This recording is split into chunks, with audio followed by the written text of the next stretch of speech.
लिखो नए पेज पे हेडिंग लिखो क्लॉक, ठीक है। 5-10 मिनट के लिए पेन और कॉपी आप लोग बंद कर दो, क्लॉक का हेडिंग लिख लो, हेडिंग लिख के बंद कर दो। इससे रिलेटेड बहुत सारा थ्योरी का पॉइंट्स है, ये मैं सारा का सारा एक्सप्लेन कर लेता हूँ, नोट डाउन आप लोग ये तो घर पे कर लेना, ये पीडीएफ आपको मिलेगा वहीं से पढ़ते रहना, ठीक है, अभी लिखने का जरूरत नहीं। करें, स्टार्ट करें। तो आइए एक एक करके पॉइंट पहले समझते हैं। सबसे पहले देखिए कि हम जिस घड़ी का बात करेंगे इस पूरे चैप्टर में वो ये वाला घड़ी है। We are never going to talk about digital clock, हम हमेशा एनालॉग क्लॉक का बात करेंगे और वो ये वाला है। घड़ी क्लियर है मेरे ख्याल में। इसके अंदर में आपको पता रहना चाहिए ये जो सबसे लंबा वाला होता है इसको क्या बोलते हैं हम लोग, मिनट है, ठीक है। जो ये लाल वाला है इसको क्या बोलते हैं हम लोग, सेकेंड है। और ये जो सबसे छोटा वाला है इसको क्या बोलते हैं हम लोग, आवर है। ये आपको पता होना चाहिए, ठीक है। नेक्स्ट देखो एक एक करके पॉइंट और फिर से वहां जाके रेफरेंस लेते रहे। सबसे पहला पॉइंट बोलता है कि total angle about the dial is how much, 360 degree. Common sense वाला ही बात है कि एक कंप्लीट सर्कल का टोटल एंगल कितना होता है, 360 डिग्री। इसीलिए डायल के अबाउट पूरा कंप्लीट एंगल कितना हो जाएगा, 360 डिग्री। सेकेंड पॉइंट बोलता है कि the number 1 2 3 12 written on it divides it into 12 equal parts, so angle between any two consecutive numbers is 360 upon 12 that is equals to 30 degree। अब इसका क्या मतलब है, देखो थोड़ा समझने का ट्राई करना। आप देखेंगे कि ये जो पूरा का पूरा गोल घड़ी है, ठीक है ना, इसके ऊपर में क्या क्या लिखा हुआ है, 1 2 3 4 5 6 7 8 9 10 11 12 लिखा हुआ। और इसके चक्कर में पूरा जो गोल पार्ट था वो कुछ पार्ट्स में डिवाइड हो गया है। कुछ पार्ट्स में जो डिवाइड हुआ उसको काउंटिंग करते हैं एक बार। देखो क्या है, 1 2 3 4 5 6 7 8 9 10 11 और 2। तो टोटल कितना पार्ट हुआ बताओ, 12। और 12 पार्ट्स के अलोंग कितना एंगल डिस्ट्रीब्यूटेड है, 360 डिग्री। तो हर एक पार्ट को कितना मिला होगा, 360 divided by 12 that is equals to 30 degree. तो हर एक ये जो गैप है ये कितने एंगल को रिप्रेजेंट करेगा, 30 डिग्री। आया समझ का। अगला पॉइंट कहता है कि minute hand completes one full rotation about the clock in 1 hour that is 60 minutes. So in 60 minute it rotates by 360 degree. और by unitary method we can say कि 1 मिनट में कितने से रोटेट करेगा, 6 डिग्री। अब इसका क्या मतलब है, तो इसका मतलब ये है कि ये जो सबसे लंबा वाला हाथ है ना, इसको पूरा एक गोल चक्कर करवाने में कितना टाइम लगता है, 60 मिनट। आया होगा समझ में मेरे ख्याल में। पूरा एक गोल चक्कर मारने में कितना टाइम लगेगा इसको, 60 मिनट। और 60 मिनट में ये कितने डिग्री से रोटेट हो जाएगा, 360 डिग्री से। तो 1 मिनट में कितने से रोटेट होगा, 6 डिग्री। 1 मिनट में कितने से रोटेट होगा, 6 डिग्री। क्लियर मेरे ख्याल में। नेक्स्ट पॉइंट है हमारा कि hour hand completes one full rotation about the clock in how much time, 12 hours. ठीक है, अब इसका क्या मतलब है, देखो कि जो आवर हैंड है ना, जब मान लो कि सुबह का या रात का जब 12 बजता है तो ये लोग दोनों ओवरलैप करके यहाँ पड़ा हुआ रहता है। आया बात समझ। और फिर से ये छोटा वाला को पूरा एक गोल चक्कर घूम के आने में दोबारा यहाँ पे आने के लिए कितना टाइम लग जाता है, 12 घंटा। अगर दिन के 12 बजे से आप स्टार्ट करते हो काउंट करना, तो रात के 12 बजे ये वापस से घूम के वहां पहुंचेगा। ये अगर रात के 12 बजे से काउंट करना स्टार्ट करते हो तो सुबह के 12 बजे ये दोबारा जाके वहां पहुंचेगा। तो पूरा एक गोल चक्कर मारने में छोटे वाले हाथ को कितना टाइम लग गया, 12 घंटा। और 12 घंटा is equivalent to how much minutes, तो 12 into 60 that is equals to 720 minutes. तो 720 मिनट्स में इसने कितने से रोटेट किया खुद, 360 डिग्री से। तो 1 मिनट में कितने से रोटेट होगा, तो 720 is equivalent to 360, 1 is equivalent to 360 upon 720 that is equals to half degree. तो 1 मिनट में ये बेचारा कितने से घूम जाता है, 6 डिग्री से। और 1 मिनट में ये कितना घूम पाता है, तो आधा डिग्री घूम पाता है। क्लियर मेरे ख्याल में। ओके, नेक्स्ट पॉइंट है कि both hands coincides 11 times in 12 hours. अब इसका क्या मतलब है, देखो सुबह जब 12 बज रहा होगा या रात को जब 12 बज रहा होगा तब मिनट हैंड आवर हैंड दोनों इसी पोजीशन पे रहता है, कोइंसाइड कर रहा होता है। और जैसे जैसे समय आगे बढ़ता है और भी कुछ कुछ पोजीशन है जहां ये लोग कोइंसाइड करता है। जैसे यहाँ करता है एक बार 1 बजे के बाद, ठीक है ना। और इसको मैं कैसे बताऊं, आप एक बार सोचो थोड़ा ध्यान से, आप बना देता हूं, शायद समझ में आ जाएगा।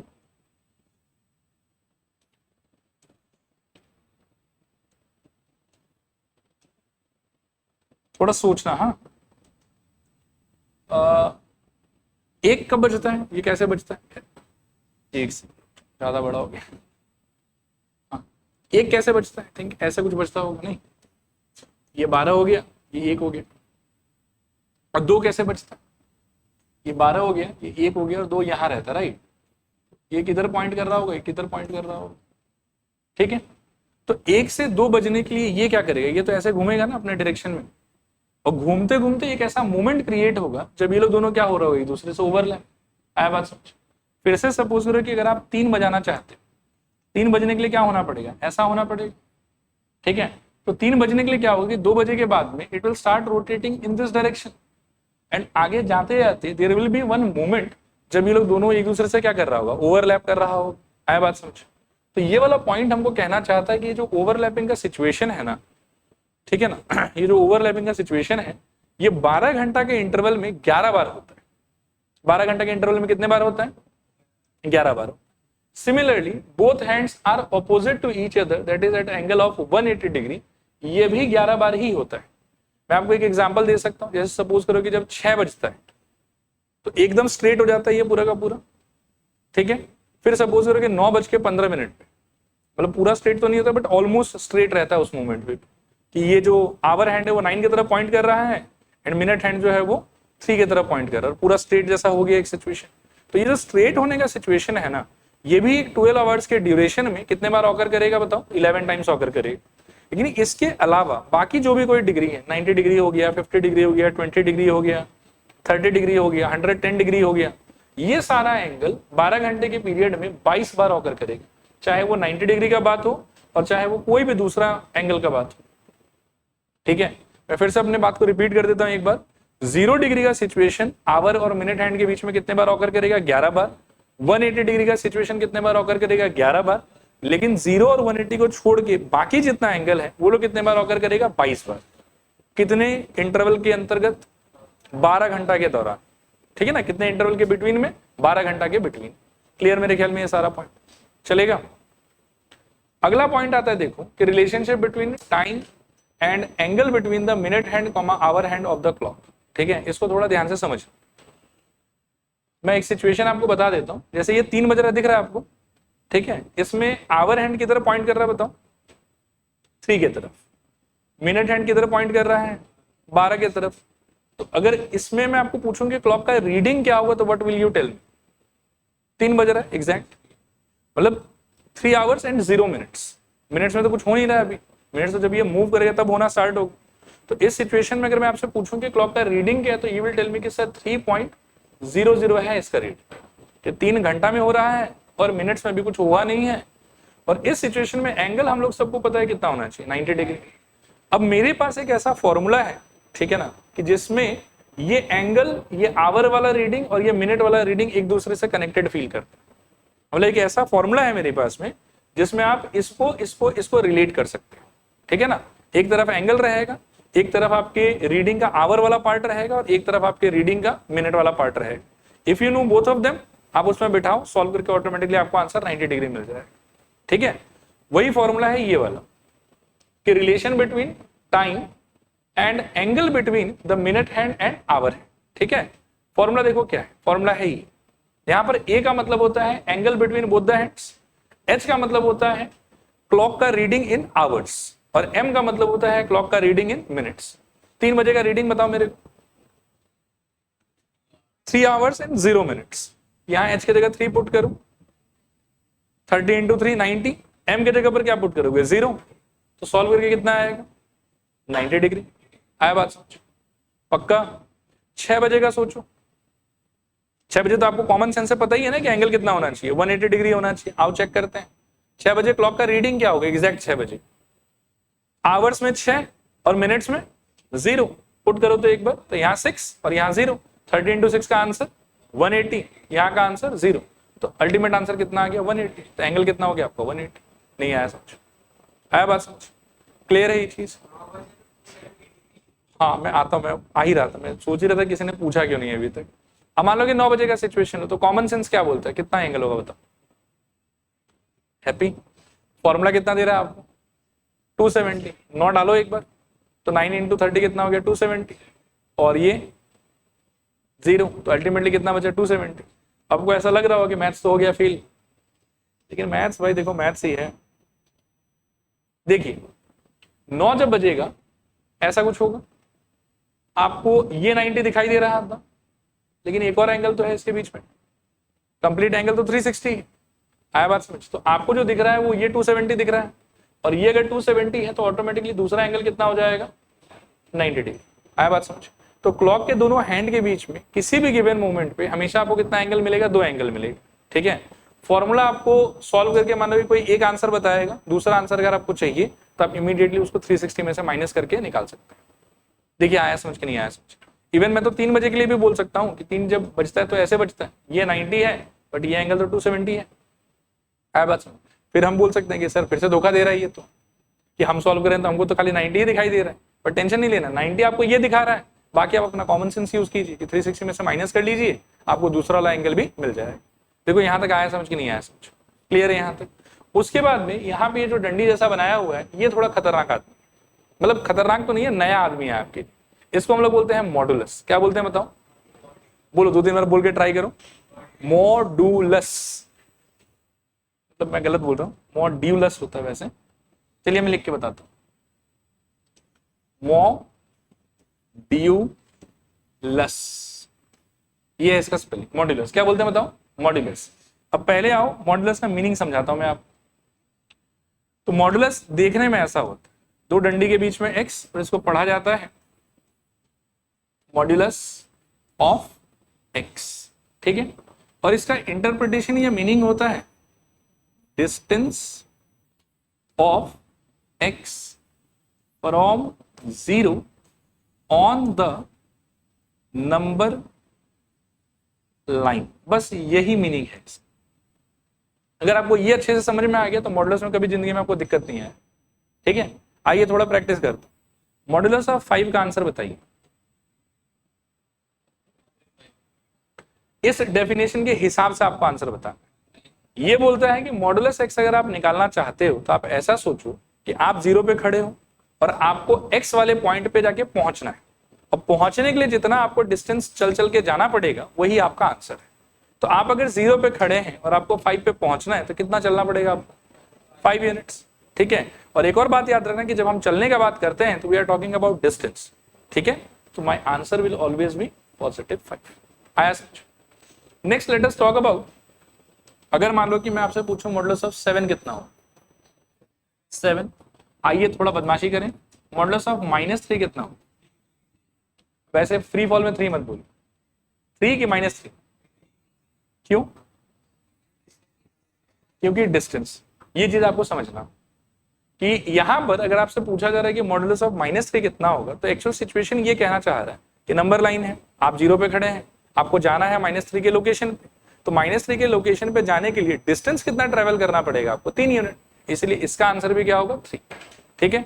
सपोज करके मैं पूछूं -10 का आंसर क्या होगा बताओ? 10। आ गया ना समझ में? पक्का? ओके। कभी कभार जिंदगी में ऐसा सिचुएशन भी आता है कि मॉडुलस ऑफ x = 7 दे रखा है और हमसे पूछेगा कि x क्या हो। आप पहले इसको अच्छे से सोचो। हाँ, आंसर तो वही है, लेकिन मैं रटवाना नहीं चाहता, मैं कोशिश तो पूरा करूंगा कि आपको समझ में आए कि y +-7। लेट्स ट्राई, ठीक है। ये बोल रहा है कि मॉड x का आंसर 7 है, यानी कि x एक ऐसा ज्योग्राफिकल लोकेशन है नंबर लाइन पे जहां पहुंचने के लिए 0 से 7 यूनिट चलना पड़ता है। अब 0 से 7 यूनिट यदि आप चलोगे तो आप 2 लोकेशन पे पहुंच सकते हो। राइट साइड चलोगे तो +7 पे पहुंच जाओगे, लेफ्ट साइड चलोगे तो -7 पे पहुंच जाओगे। तो यहाँ पे x का वैल्यू क्या क्या हो सकता है? +7 भी हो सकता है और -7 भी हो सकता है। क्लियर है मेरे ख्याल में? देखो आया समझ कि नहीं आया समझ? तो यहाँ x का आंसर बताओ क्या हो जाएगा? x = 7 और -7। सिमिलरली मान लो कि कहीं लिखा हुआ है mod x = 5। Can you tell me कि x का आंसर क्या होगा? 5 और -1, ठीक है। एक और थोड़ा ट्रिकी सिचुएशन है, मॉड x = कोई अगर 0 लिख के पूछ ले मेरे से, इसका आंसर क्या होगा? अब इसको अपन एक्सप्लेन भी कर सकते हैं। आप सोचो कि मैं अगर आपको बोलूं कि मॉड x का आंसर 7 है, दैट मींस कि 0 से आपको 7 यूनिट चल के जाना है। लेफ्ट साइड चलोगे तो -7 पे पहुंचोगे, राइट साइड चलोगे तो +7 पे पहुंचोगे, इसीलिए आंसर 2 हुआ है। लेकिन मॉड x = अगर 0 है तो इसका मीनिंग ये हुआ कि मैं आपको बोल रहा हूं कि आप 0 पे खड़े हो और आपको 0 यूनिट ही चलना है, ठीक है। तो कहां पहुंचो? तो एक ही पॉइंट है, 0 पे पहुंचो। इसमें तो कोई +0 और -0 का तो लॉजिक कोई काम करेगा नहीं। आया बात समझ? तो ये एक थोड़ा सा इंपॉर्टेंट सिचुएशन है, मैं स्टार बना देता हूँ। इस केस में आंसर x = सिर्फ 0 होता है, लेकिन बाकी सारे केस में अगर मॉड को आपको रिमूव करना पड़ रहा है, if you have a positive number on the right hand side, तो you will always have 2 answers. उस नंबर का पॉजिटिव पार्ट और उस नंबर का नेगेटिव पार्ट। बोलो आया समझ कि नहीं आया समझ? क्लियर है मेरे ख्याल में? और फॉर्मूला एक बार और रिमाइंड करा देता हूं, देखो इस फॉर्मूले को, एक सेकेंड देखो, बोलो फॉर्मूला क्या था? A is equals to modulus of 30h minus 11/2 into m, where A stands for angle between the minute hand and the hour hand, H stands for hour reading of the time stamp, ठीक है, M stands for minute reading of the time stamp. जो भी समय हमको बताया जाएगा उसमें our कितना रिप्रेजेंट हो रहा है और मिनट कितना रिप्रेजेंट हो रहा है वो H और M बताएगा। क्लियर मेरे ख्याल? ओके, आप लोग ये सारा चीज ना पीडीएफ से कॉपी कर लीजिएगा, मैं डायरेक्टली अब क्वेश्चंस पे मूव ऑन करता हूं, चलेगा ना? आइए पहला क्वेश्चन,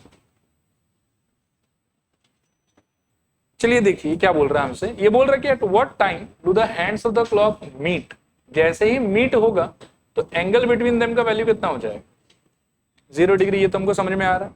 फिर ये बोल रहा है कि बिटवीन 4 and 5, ठीक है। तो आप ऐसा समझो कि ये आपसे पूछ रहा है कि 4 बजे से लेके 5 बजे के बीच में दोनों जो हैंड्स है, मिनट हैंड और क्लॉक हैंड, वो कब एक दूसरे से मिलेगा? जब मिलेगा तब एंगल पक्का क्या हो रहा होगा? 0। और टाइम स्टैम्प का भी मैं अगर सोचूं ना तो मेरे को मिनट वाला पार्ट तो क्लियर नहीं है कि कितना मिनट हो रहा होगा, लेकिन कुछ ना कुछ ऐसा ही तो हो रहा होगा ना कि 4:20, 4:25, 4:26, तो आवर रीडिंग जो होगा आपके टाइम स्टैम्प का वो पक्का कितना होगा? 4। नहीं आया समझ? फिर रिपीट करूं कि हो जाएगा? जब ये लोग मिलेगा उस टाइम पर इनके बीच का एंगल तो पक्का 0। और टाइम स्टैम्प का अगर मैं सोचूं तो अगर वो 4 बजे से लेके 5 बजे का बीच का कोई टाइम पॉइंट है तो उसमें जो आवर रीडिंग होगा आपके क्लॉक का वो तो पक्का 4 ही होगा ना।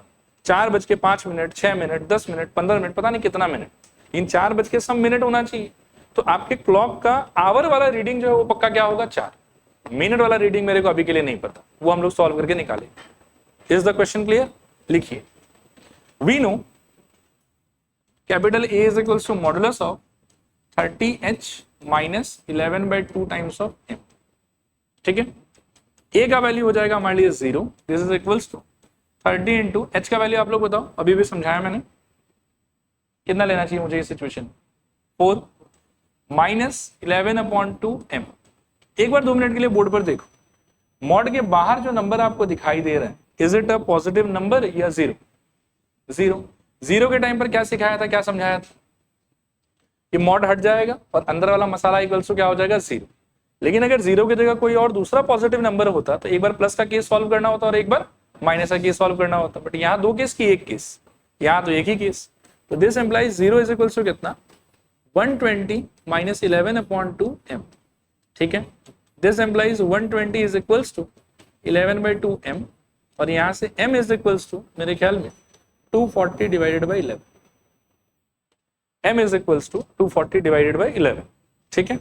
अब यहाँ 2 मिनट बोर्ड की तरफ देखो फिर से, वैसे तो यहाँ कुछ कैंसिल वैंसिल नहीं हो रहा है, ठीक है, लेकिन अगर कैंसिल वैंसिल हो भी रहा होता ना तो मेरा सुझाव आपको है कि आप प्लीज कभी भी कैंसिल मत करिए, आप ये जैसे है वैसे रहने दीजिए, और इसका जो एक्चुअल डिवीजन का तरीका है आपको वो परफॉर्म करना चाहिए, ठीक है। यहाँ पर हमको किसको किस चीज से डिवाइड करना था?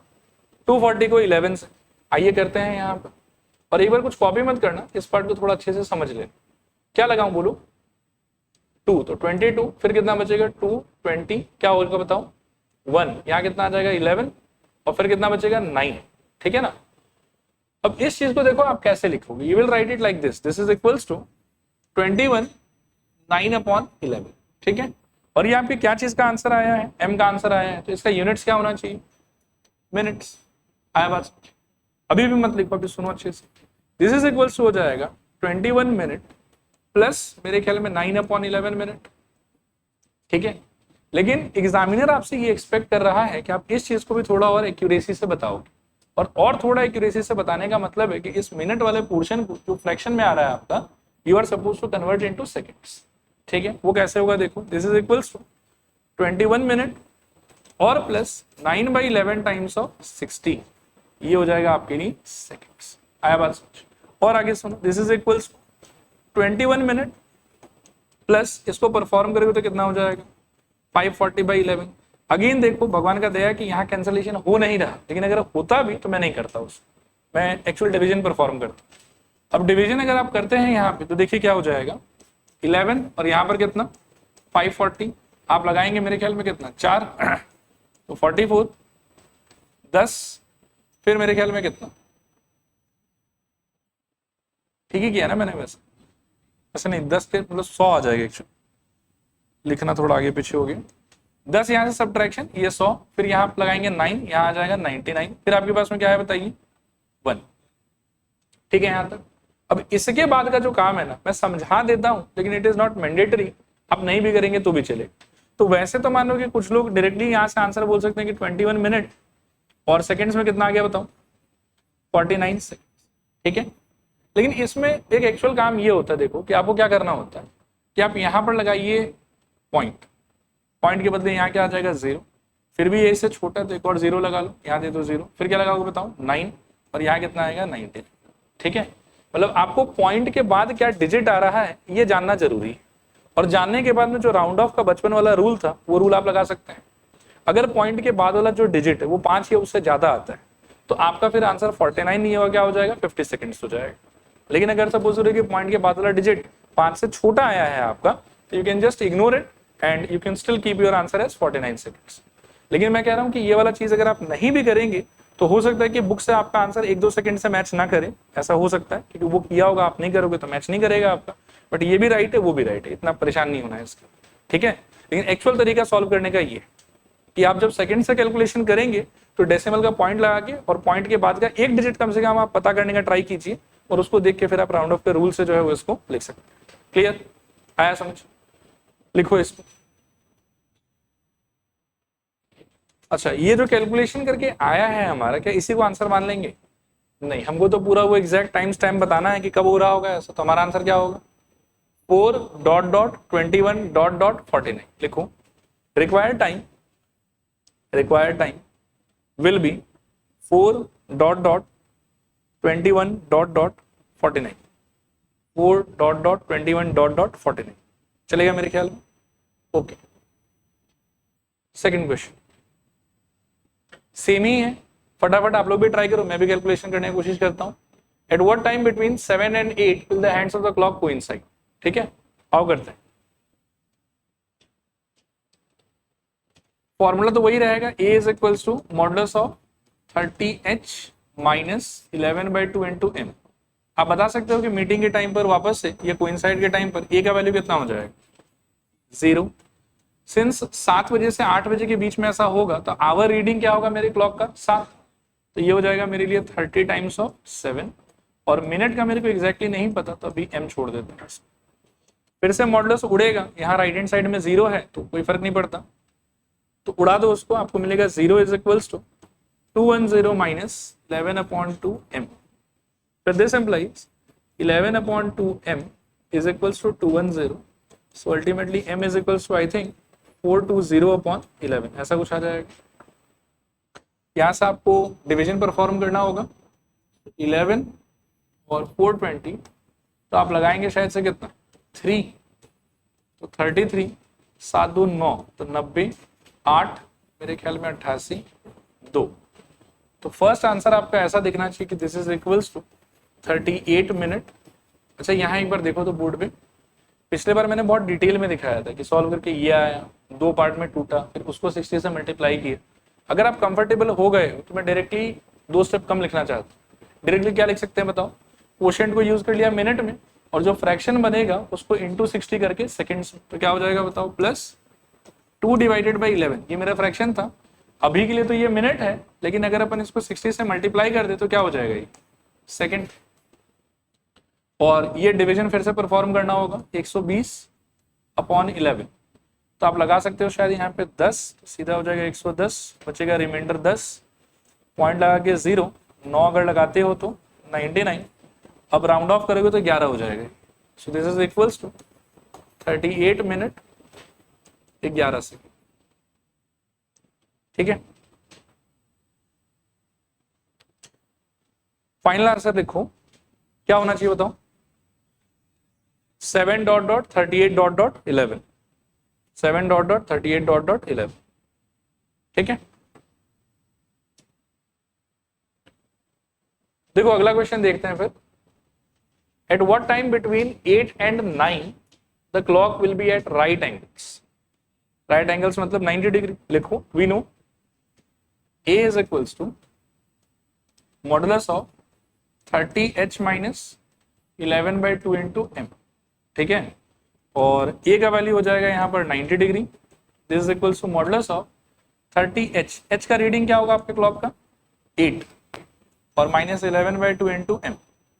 अब यहाँ देखो एक बार बोर्ड पर, पिछले 2 बार से तो हम 0 फेस कर रहे थे, तो मॉड हटा के हमको प्लस माइनस का केस नहीं बनाना होता था। इस बार लेकिन आप क्या फेस कर 90, तो आप एक ही केस में सॉल्व करोगे कि 2 केस बनाना पड़ेगा? 2 केस बनाना पड़ेगा। बनाओ 2 केस। एक केस होगा आपका 90 इज इक्वल्स टू मेरे ख्याल में 240 माइनस 11/2 एम, और दूसरा केस होगा आपका माइनस 90 इज इक्वल्स टू मेरे ख्याल में 240 माइनस 11/2 इंटू एम। दोनों अलग अलग से सॉल्व करना है।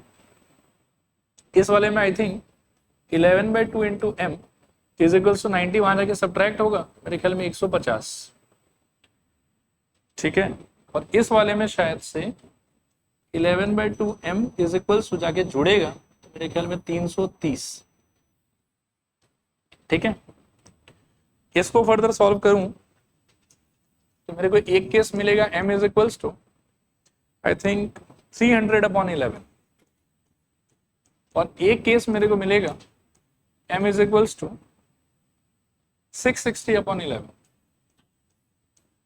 ठीक है, इसको सॉल्व करने पे एक बार अपन लगाएंगे 2 तो 22, 8, 80, 7, 77, 3, तो ये हो जाएगा 27 मिनट, और प्लस 3/11 मिनट होना चाहिए था, लेकिन इंटू 60 कर दोगे तो क्या हो जाएगा सेकेंड। नहीं, इसको काट सकते हैं, ये तो डायरेक्टली 60 ही देगा हमको, हालांकि डिवाइड भी करोगे तो वही आएगा, पूरा ही हो जा रहा है। ये हो गया 60 मिनट, एक आंसर हो जाएगा 60 मिनट। इसको छोड़ दो, ये अलग केस है। और इधर वाले में फिर इसका कैलकुलेशन करना पड़ेगा। 3 इंटू 60 कितना हो जाएगा 180, तो 180 को फर्दर 11 से डिवाइड करना है। मेरे ख्याल में हम लगा सकते हैं 1, 11, 76, 66, 4 पॉइंट डाल के एक बार 0 दे ही दो तो 3, 33, तो 5 से छोटा है तो you can just take it to be 16 seconds. तो 27 मिनट एंड 16 सेकेंड, और वो इक्विवेलेंट है 60 मिनट के। तो m का 2 आंसर आया आपके पास। ठीक है, अच्छा इनका इंटरप्रिटेशन क्या होगा, इसका क्या करोगे आप? क्या आप बोलोगे कि 8:27 और 16 सेकेंड, तो लिखो रिक्वायर्ड आंसर 8.27.16। एक आंसर तो ये हो गया, और दूसरा आंसर क्या होना चाहिए 60 मिनट अगर पूरा क्रॉस कर लोगे तो कितना बच जाएगा 9 बच जाएगा। अब लेकिन एक समस्या है। समस्या क्या है, देखो कि क्वेश्चन के अंदर में ये बिटवीन वर्ड यूज किया हुआ है, तो जो भी आंसर सामने वाला मेरे से एक्सपेक्ट कर रहा है वो 8 और 9 के बीच में होना चाहिए। I cannot take 8, I cannot take 9। तो 9 बजे होगा वैसा सिचुएशन कि 90 डिग्री आ रहा होगा। आप सोच के देखो कॉमन सेंस से कि 9 बजे जो है वो दोनों हाथ के बीच में एंगल कितना रहेगा 90 डिग्री, लेकिन it cannot be my answer because of the language in the question. ठीक है, I will have to ignore the 9 वाला थिंग। चलेगा, तो लिखो रिक्वायर्ड आंसर ये, और इसके हिसाब से लिख लो कि टाइम इज इक्वल्स टू, वैसे लिख दो 9, ब्रैकेट में लिख देना नॉट पॉसिबल। नॉट पॉसिबल क्यों, ये समझ में आया ना आपको? क्योंकि हमको बिटवीन 8 एंड 9 बोला हुआ है, तो 9 को हम आंसर नहीं मान सकते। चलेगा, देखो तो इसको, at what time between 5 and 6 the clock hands of the clock be at right angles. इसको खुद से ट्राई करो, आप सेम ही क्वेश्चन है। आओ देख लेते हैं, कैलकुलेशन मैं भी कर देता हूं एक बार। सोल्यूशन सीधा ही लिख रहा हूं, 90 इज इक्वल्स टू होना चाहिए modulus of 30 into 5 minus 11/2 into M. So this implies 90 is equals to modulus of 150 minus 11/2 M. यहां से 2 केस बन जाएगा, एक आ जाएगा 90 is equals to 150 minus 11/2 M, और एक हो जाएगा minus 90 is equals to 150 -11/2 into, इसको एक्सप्लोर करोगे 11/2m इज इक्वल्स टू मेरे ख्याल में कितना, 50 और 40 गया तो 60, m इज इक्वल्स टू 120/11, और यहाँ से वहाँ जाके ऐड होगा शायद 11/2m इज इक्वल्स मेरे ख्याल में 240,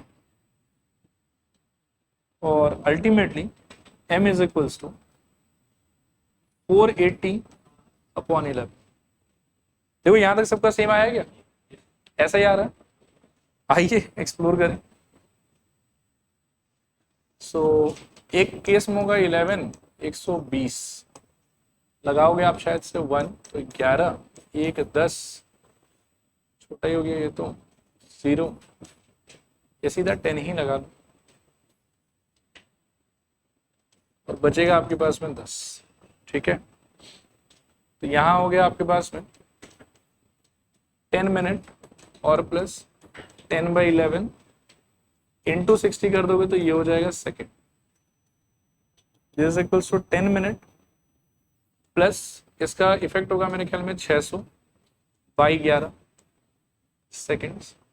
डिवीजन यहीं कर लेता हूँ, 11 और 600 मेरे ख्याल में 5 तो 55, 5 50 मेरे ख्याल में कितना 4 44 6 पॉइंट के बदले 0 और 5, तो राउंड ऑफ करने से 1 बढ़ जाएगा, तो 10 मिनट और 55 सेकेंड। एक आंसर तो ये होना चाहिए। दूसरा आंसर में 480/11 चाहिए आपको, तो 11 480 मेरे ख्याल में 4 लगा लो तो 44, 40 लगा लो तो 3 33 7, ये हो जाएगा 43 मिनट प्लस, वैसे तो 7/11 मिनट होना चाहिए था इंटू 60 कर देने से, लेकिन ये भी हो जाएगा सेकेंड, और ये हो गया 420, तो 420 11 से फिर डिवाइड कर लो, सॉरी, तो आप लगाओगे 3 33 7 2 9 90 8 88 2 और पॉइंट लगा के 0, तो एक ही लगेगा 38 ही रहेगा ये, 43 मिनट 38 सेकेंड। तो आपका एक आंसर होना चाहिए कितने कितने के बीच में था 5 5.10.55, और दूसरा आंसर होना चाहिए 5.43.38। ठीक है, सेम आया सबका। दो और छोटा छोटा क्वेश्चन है, ऑरली ही कर सकते हैं इनको। देखो यहाँ पर ये एक्यूट वर्ड जो है वो गलती से आ गया, इसको मैं हटा देता हूँ यहाँ से। आप लोग क्वेश्चन पढ़ो और आंसर सोचो, एक्यूट वर्ड नहीं होना चाहिए था।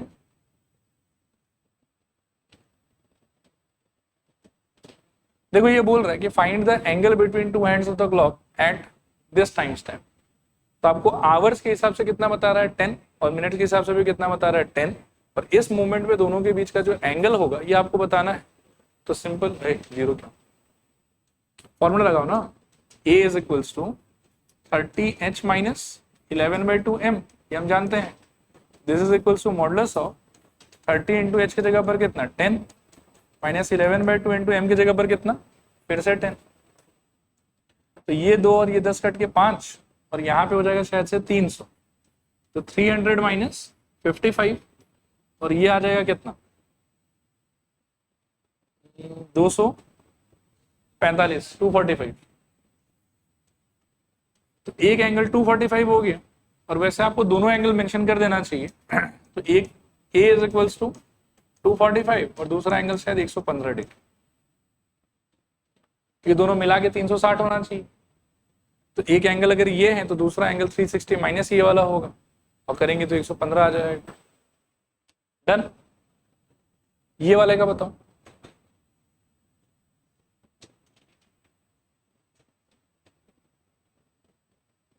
टाइम स्टैम्प दिया हुआ आपको, बस फॉर्मूला लगाना है। क्या हो जाएगा बताओ। A इज इक्वल्स टू, बोलो क्या, मॉडुलस ऑफ 30 इंटू मेरे ख्याल में 4 और माइनस 11/2 इंटू मेरे ख्याल में 20, तो 2 और 20 गया 10। This is equals to 120 minus 110, ठीक है ना। This is equals to 10 degree. तो वैसे एक आंसर नहीं देना, दो आंसर देना है, 10 डिग्री और दूसरा 350 चलेगा? क्लियर? एक क्वेश्चन और कर लोगे या छोड़ो, रहने दो, कोई बात नहीं, अगले क्लास